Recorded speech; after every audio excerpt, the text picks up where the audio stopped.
MDA, Progressives Staff and Workers Union CBA, United labour federation MQM Pakistan का तनख्वाहों और medical के सिलसिले में भरपूर एहतजाज। इस मौका पर MDA मुलाजमीन की बड़ी तादाद मौजूद थी, जबकि यूनियन के general secretary Rafiq Shah, joint secretary Tauseef Arif मौजूद थे। इस मौका पर जनरल सेक्रेटरी रफीक शाह ने कहा कि मुलाजमीन का मेडिकल 2016 से मुकम्मल तौर पर बंद है और रेगुलर और वर्क चार्ज मुलाजमीन को तनख्वाहों से महरूम कर दिया गया।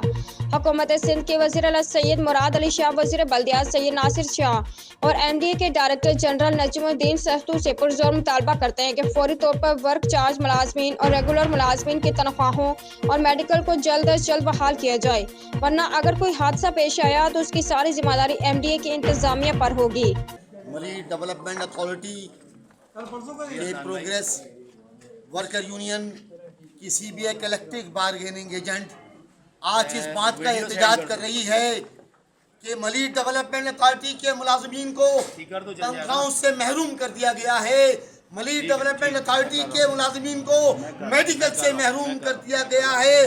मलीड डेवलपमेंट अथॉरिटी के मुलाजमीन को नौकरियों से निकाला जा रहा है। हमारा मुतालबा हुकूमत सिंध और वजीर बल्दियात और वजीर आला सिंध सैयद मुराद अली शाह से है कि मलीड डेवलपमेंट अथॉरिटी के इंतजामिया मलीड डेवलपमेंट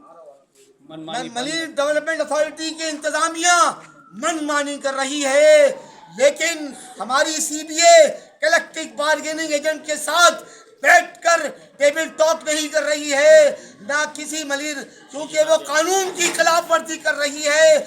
जब से बिल एक पास हुआ है, एक्ट 2013 मौजूद है। उम्दा में पकाएं और जी भर के खाएं।